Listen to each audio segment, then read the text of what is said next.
Well, there's an area commonly known as the Santa Paula Canyon, which is located just north of the city of Santa Paula, above the Thomas Aquinas College, and really that's just the entrance to the Los Padres National Forest for a lot of local areas, whether it be Fillmore, Ventura, or Santa Paula. But extremely rugged canyon.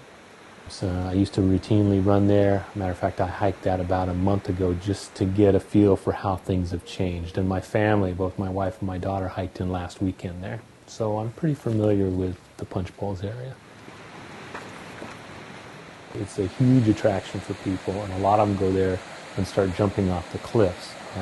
I'm not going to say never dive into water, jump into water. And quite frankly, I would support people going in the backcountry and having a good time. You know, getting away from the computers, the televisions, enjoying the backcountry. But if you're going to jump into a body of water, you had better go into that water beforehand and determine how deep it is. Because I tell you, the consequences of jumping in that when it's not as deep as you believe it's going to be are horrific. To be paralyzed for the rest of your life because you made that type of mistake, that's a big price to pay. And that's happened back there a number of times. There used to be a well-established trail. Matter of fact, it was a dirt road, and we used to actually be able to drive our rescue vehicles almost all the way to the punch bowls, probably within a quarter mile. But we've had some substantial floods there, and it totally denuded and gutted all of the trail work out of the canyon.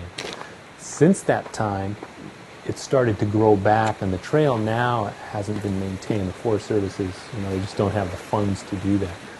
So what you have now is this brush and the trees grow up. There's all these small meandering trails that kind of dead end and stop, and you ultimately just end up climbing over the boulders and going down these dead ends and climbing through brush, and that really creates a lot of problems with people, breaking their ankles, injuring themselves, and that's the whole problem we're dealing with, in the calls over the last few days. It's so difficult to get people out. You can't just carry a person with a broken leg out. You have to virtually fly in and fly them out with a helicopter. The other problem is there's no place to land back there. Actually, this year we have done 4 hoist rescues in Santa Paula Canyon over the last 5 months, 3 of which occurred in the last 2 days. One was life-threatening, and looks like the subject unfortunately may be paralyzed. The other ones were a broken elbow and then also a broken ankle. Sometimes somebody's reporting overdue or missing and nobody knows where they've even gone.